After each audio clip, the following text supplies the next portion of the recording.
because no one is going to be better than you in being you. Was that good? Should I do it again? That's perfect. That's the intro. Destination Wedding Photography, joined by my friend Magic, Sony Europe ambassador, destination wedding photographer. You photograph weddings in more places than at home. What's your current mix? So break down kind of your current business. Are you primarily destinations? Are you a 70-30 would be destination to local weddings. It used to be even more. It used to be like 80% of weddings I would shoot destination, and then 20 I would shoot at home. And until I got old and decided that I want to shoot less weddings, and I'm trying to get into 50-50 now, so I can maybe shoot 10 weddings a year, 5 destination weddings, 5 local weddings, so I don't have to travel that much. But yeah, it's hard because I never did any type of marketing for my local market, like never.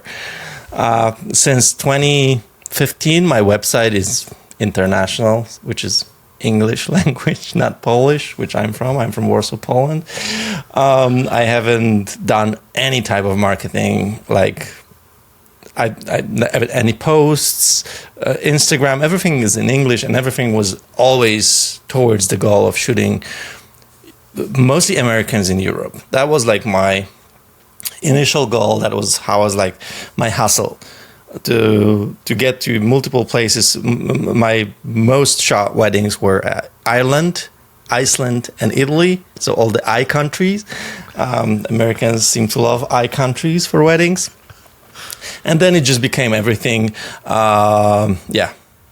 like from Seychelles, Australia, Vietnam, like some crazy places, and then many weddings in America from like this mixed couples that I have shot over the years, and I met their friends, their families, and they're now bringing Magic to for their weddings. Yeah, you have the opposite problem, I think, that pretty much everyone watching this has, that they are primarily a wedding photographer local at home, and they would like to do the opposite, where they would like to shoot around the world.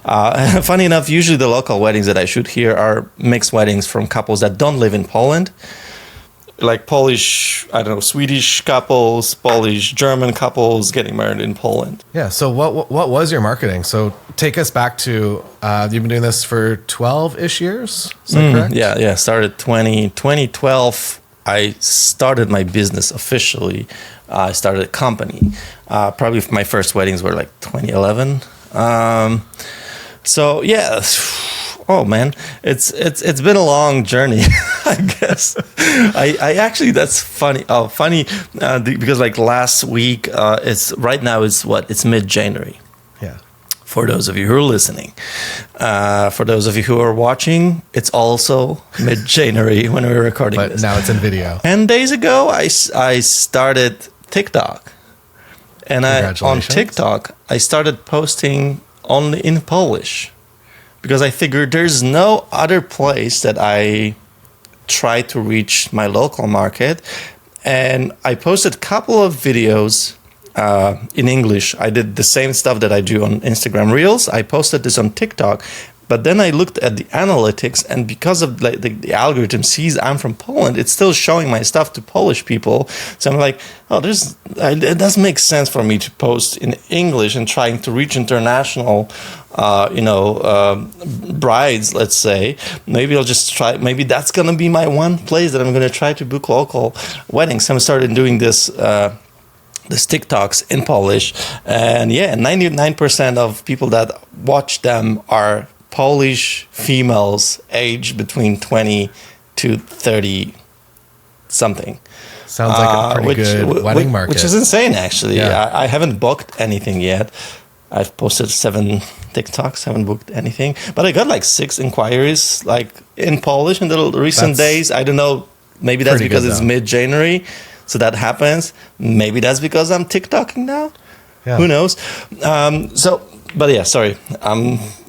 talking too much about trying to answer your question, I posted this TikTok when I'm just being like, oh, the furthest destination that I have shot weddings at. Number 5 was like Puerto Rico. Number 4, Galiano Island in Vancouver. Number 3, Vietnam. Number 2, I don't know what was number 2, something.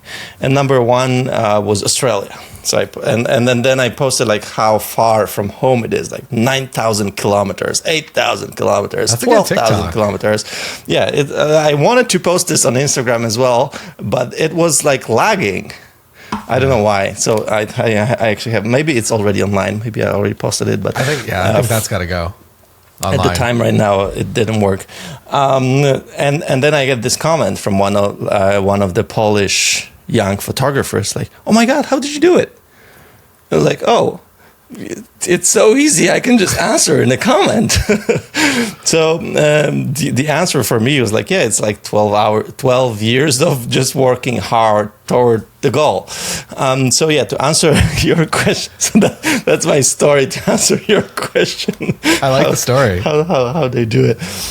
So it's like, for me, it does start with a goal. Like it's as simple as that, which I think many people just don't have. They just think like, oh yeah, I'm just gonna suddenly, I don't know, book weddings like this or like that. But it does start with a goal, intention, and then every type of output that I was doing for years was just to showcase that I do destinations, right? So even though I've been shooting weddings here locally, traditional weddings, church Christian weddings, which are like very popular here in Poland, I would never post that on Instagram or website and so on, because okay, I'm doing that because like I need to work, I need to get experience also, right? And I don't say no to my clients as well. That's the kind of my rule of my business. But then that's not something that I actually want to shoot. So I'm not going to be showing that. Instead, I was, let's say, offering my cup. So, for example, in Poland, it's very popular that people would do like a post-wedding session. Have you ever done that? Like your wedding couple would ask you, oh, how about next week we're going to wear the dress again and go to, I don't know, the Banff Mountains or something like that. That sounds amazing, that should be instead of Kitchener, Waterloo city center, we want to go to mountains. So like that's something that is quite common here. Wow. So that people just like have this. It used to be, I think it used to be that you would go to the studio and you would have like a post-wedding session in this, like the studio wedding portraits done on the separate day because you didn't want to waste the time during the wedding day. But it became outdoors. Yeah. And many local photographers here, they do it all the time. Like their collection is like wedding day plus post-wedding session. Wow. And then some of them are like hustling it up. And are trying to do something epic. All right, because like let's say your wedding day is in like a city center of like a Krakow, which is actually, sorry, that's nice. City center of Krakow is like an old town. It's nice. It's like European heritage. But let's say you're doing the city center of, I don't know, some minor city in Poland. It's boring. There's nothing there. Obviously, you can some hurt shit out of it and like, find shapes, angles, and something awesome. But then, like, let's say a couple, they love mountains. And they're like, oh, but we want to shoot in the mountains. Cool. Let's do it next week. Like, let's do it midweek. So they would just pay more. You would go to the mountains. You would shoot epic stuff in the mountains, and that would like be additional stuff for the couple, and that would be a piece to your portfolio. So because that was popular, I started doing these with my clients, but I was doing them abroad. And it started with like I had like couple wedding and quite like the. It started with one wedding that was like my kind of a friend of my friend was getting married with like a Portuguese girl, and he called me and he was like, "Hey, Magic, I want you to shoot my wedding, but I don't know, maybe it's in Warsaw, maybe it's in Lisbon. If it's in Warsaw, we're gonna book you. If it's in Lisbon, we're gonna go with some local photographer. I was like, why? I want to shoot in Lisbon. So, and in my head, it was, this is my chance to plant a seed in a foreign land. So that was my goal. So like I made all the effort I could for him to book me, like taking travel costs on me. It was like 12 years ago, my first ever international thing. Thinking, oh, maybe someone from their friends is gonna then book me for their wedding in Portugal, and that actually did happen. I booked one wedding and I booked another wedding, and every year I was shooting weddings in Portugal. So that was the beginning. Then like it started with my intention and being intentional, and also when traveling there, I would offer everyone from their friends being like, hey, maybe someone want to shoot, like we're in Portugal, maybe you want to like a family session. Like I was doing everything I could to use that one trip that I would go to get as much portfolio stuff as I could. And then when traveling to that place, I would also tell my followers and my other clients that, let's say, were considering where should we do a shoot. I'd be like, hey, I'll be in Portugal on these dates. If you come there, you don't have to pay for me coming there because I'm already there. And we can shoot in like epic cliffs and stuff like that. So that's kind of how I started trying to use every opportunity I had when I was traveling to get as many pieces of portfolio from different places. And then I would just post this. Like that would be all I post. Because then when client reach out, let's say someone is looking for a photographer in Portugal, and they would go for like 2 miles. Let's say there's like a American couple getting married somewhere in Portugal, right? There'd be like Portugal wedding photographer on Instagram hashtag, or Portugal wedding photographer on Google, and they would find my stuff there. They would go there and be like, oh, but he's not Portuguese because we see Portugal, we see Iceland, we see this, like they would start understanding, oh, this guy knows how to do stuff like that. He's dealt with clients that have been doing weddings in different places, and that was just me gathering portfolio, and then was me posting this stuff. And I have many people, like many friends, like local here, that was trying to do the same thing, but they would never be that so dedicated to it in terms of the way they post. They would have like a website being half Polish and just 3 blogs in English trying to gather attention. Like that will never work. Obviously for Americans or Canadians trying to do destination weddings, like the language problem is not the problem, but then the consistency of like what you're trying to post, that's gonna make a difference. Because if someone's trying to book you for like a beach wedding in Puerto Rico, and you have 0 beaches in your photos, in your portfolio, and all the stuff you have is like those civil ceremonies in a town hall of XYZ, there's less chance that they're going to book you, even though they love your work. So that's how it started, like in like a super short version of it, just trying to gather as much portfolio and trust as I can. And everywhere I would go, I would try to shoot as much as I can. I would have clients. I would shoot in Ireland. I would have clients. I would ask them, oh, maybe you have friends. Maybe someone else wants to have shoot because I'm here for like 3 days. I can use all 3 days for shoots. So I would like trying to do that. It's just like snowball effect kind of, because like people see you doing something and you meet other people at weddings. So like in the last couple of years, it was very organic. Word of mouth, like Magic is awesome. We want to book him for wedding in Vietnam because we met him in wedding in Spain, because he booked it because he met some people in wedding in Germany.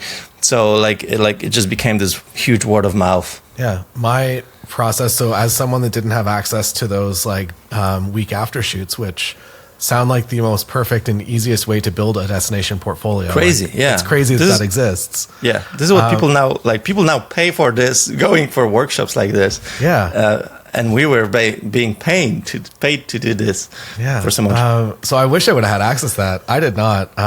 I was traveling a little bit for work, and I also was, I was just taking any opportunity, basically, of like one of my friends, if a couple was going to like Texas for just like vacation, I would just kind of happen to be in the area and to capture at least like a couple in a place like that. So that's how I built my portfolio, really kind of like bootleg style.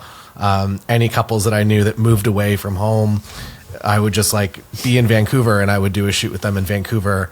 And I pieced it together that way. So the destination side of my business took a while to begin. And I don't think I ever found it in the way that you found it.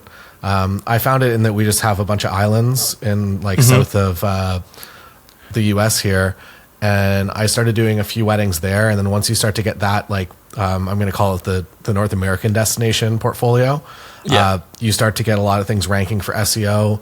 And you can very quickly become the expert. It's like, hey, I've done 5 weddings at this resort. Here's everything you need to know. And I had this with like Cliffs of Moher in Ireland. I've shot like one wedding there. It was then published by one of the wedding blogs, and people started reaching out to me. And the place that we were at, it was just like one farmer's land, and I had a number to the guy, and like, oh, okay, you want a Cliffs of Moher wedding? You have to call this guy.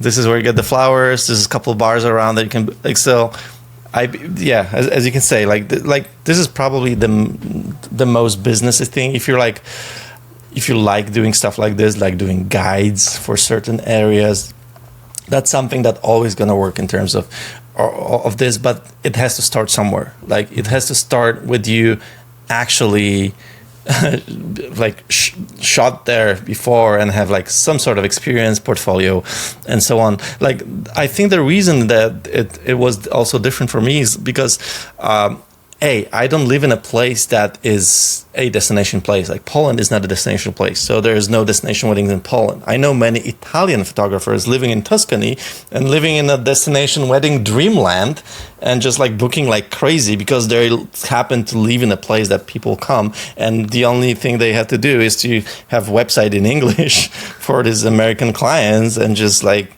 SEO shit out of it. But for me, it was like harder because A, Poland was not a destination land. B, Polish couples would not get married, would not do destination weddings outside. So I had to do completely different thing, thinking, okay, who my client is and where are they getting married. I started with like Polish mixed weddings, but then I was just planting my seeds in like different places and trying to reach as many places as I can. I probably shot in like every European place there is, and then just meeting those people snowballed the effect of their friends getting married and so on.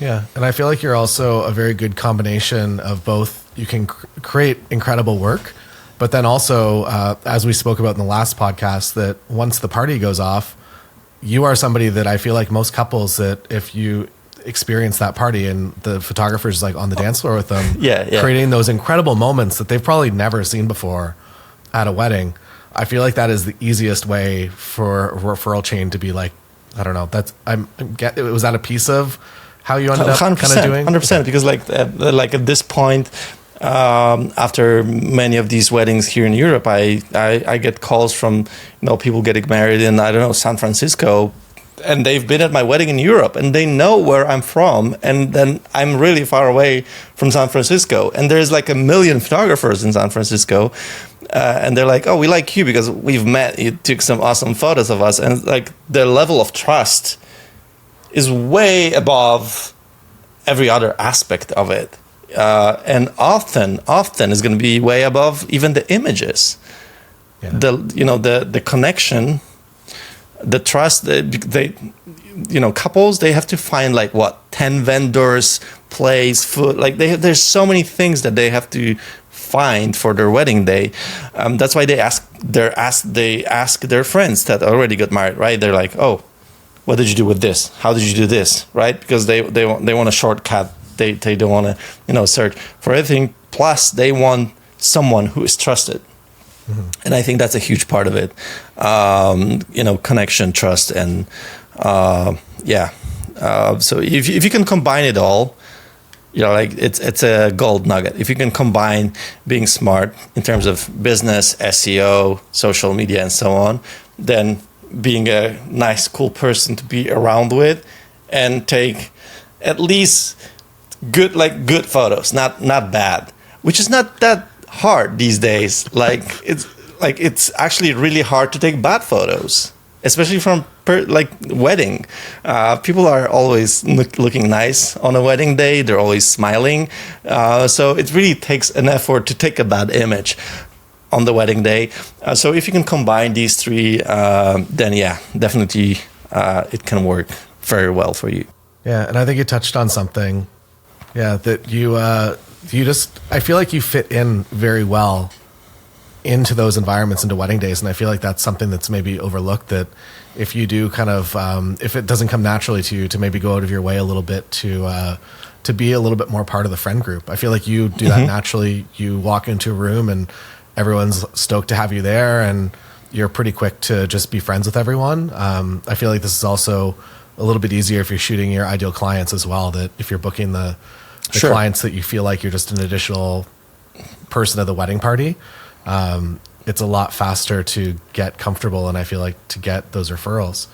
Yeah, that's correct. But also something that I think it is important to mention here, that I feel like there's a photographer type for every client type, because not everyone want to have that energy at their wedding. Some people prefer some really calm, and I try to blend in always into what is happening, but I am who I am. I wear colorful stuff, so like I tend to connect with like these type of people, and I'm pretty sure, I'm 100% sure there's like hundreds of weddings that I have not booked because of my branding, my social presence in social media, and so on. That there's like opportunities that I missed. I could be shooting, I don't know, more luxurious weddings in Italy because I've shot so many and I know so many people. I could be doing this way more. I could shoot like crazy, I don't know, weddings in Morocco that are elegant and so. But I don't feel like I want that because this is not me. That requires a different type of person, different type of personality. So I think like this, like reading yourself is also important in this part, and not going after something that maybe you're not, and knowing what you are and then going with that, because no one's going to be better at being you than you, right? Absolutely. So wait. You got more? What you got? One second. I'm going to add drama to it. Oh, ambience. The magic fog machine for... Because no one is going to be better than you in being you. Was that good? Should I do it again? If you had to go back right now, say you were beginning wedding photography right now, you're still living in Poland like you are, and you dream of becoming a destination wedding photographer, knowing the new tools like that there's travel workshops and all kinds of things that exist now, what would be the things that you start putting in place in order to create the business that I guess you've already created, but creating it all again? Yeah, I think I would do exactly the same, but using these days tools. So like my days tools was just posting on Instagram. There was no stories back then even, right? So there's like posting on Instagram and blogs. That what we had back in the day, and then publications like June Bag Weddings, Rock and Roll Bride, like Style Me Pretty, all that. Like that was big back in the day. So if you wanted to reach more people, you needed to try at least get publications going, maybe contest. I was like posting my images for a contest. One of the images that I had was like this couple blowing hair, won one of the best of destination June Bag awards, and it went viral. I remember having like 20,000 likes on Facebook. Was huge, right? I had 20,000 likes on Facebook on the image. It reached like 1 million people.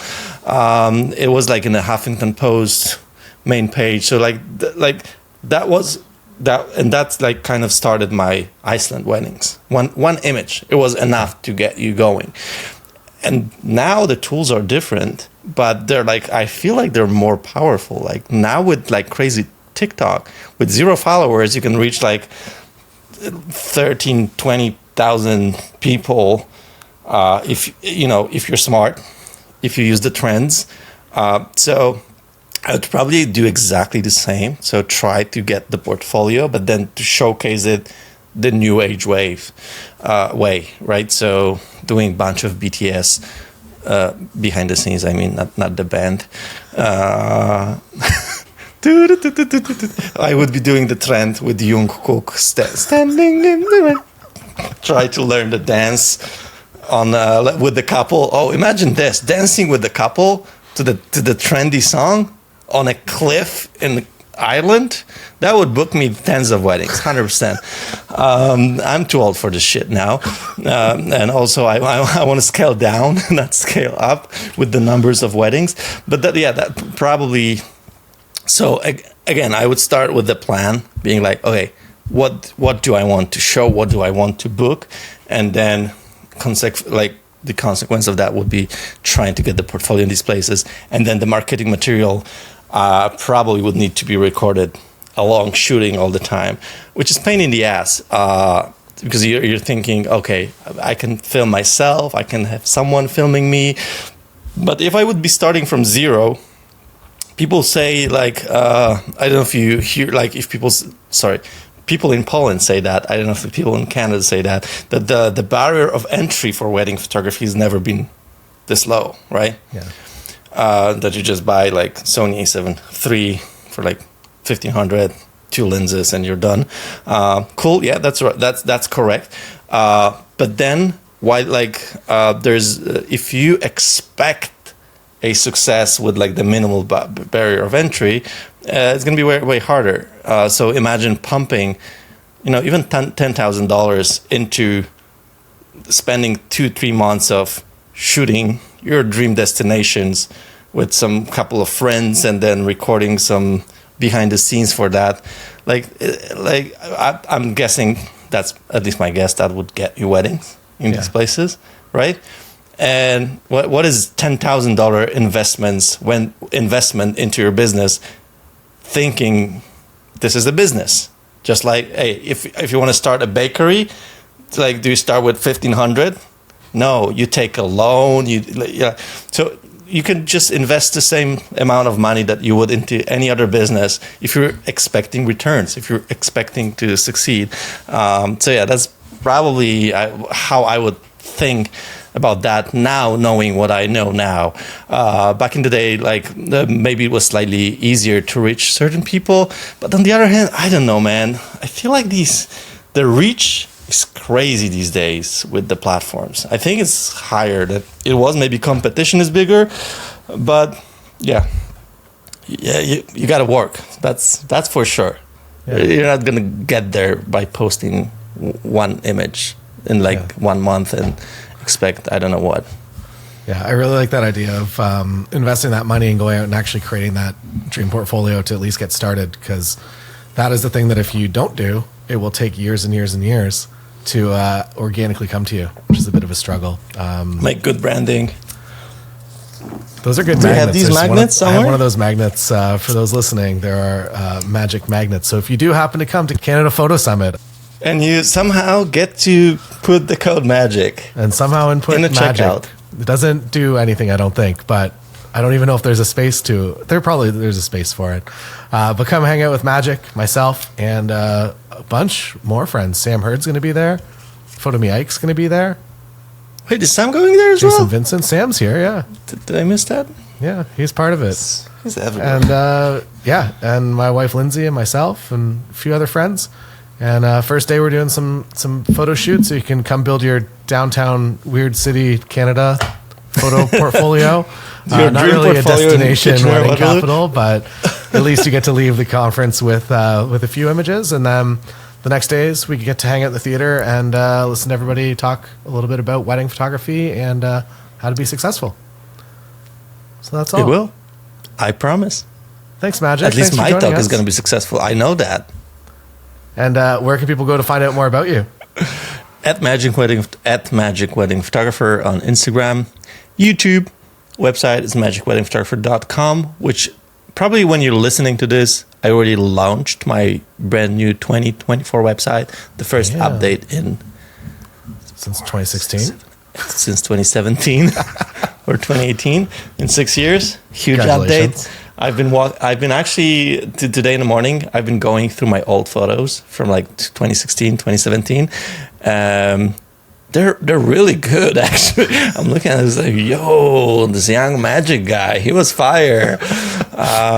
The images though, like very not very sharp. Like I think the camera, you can see the advancement in the camera equipment more than you can see in my craft, to be honest. I didn't get as better as the camera got better, and I was using digital noise, to cover how not in sharp the photos are using my old DSLRs. So that's actually was funny to go over through. So my new website will have my portfolio for like over a couple last years and a bunch of brand new stuff. And if you're watching the website while we're talking right now, you kind of will understand the vibe 100% about what we've been just talking about. You should like get it right away, being like, oh yeah, that's the guy. Like sweet. Well, thank you very much, Magic.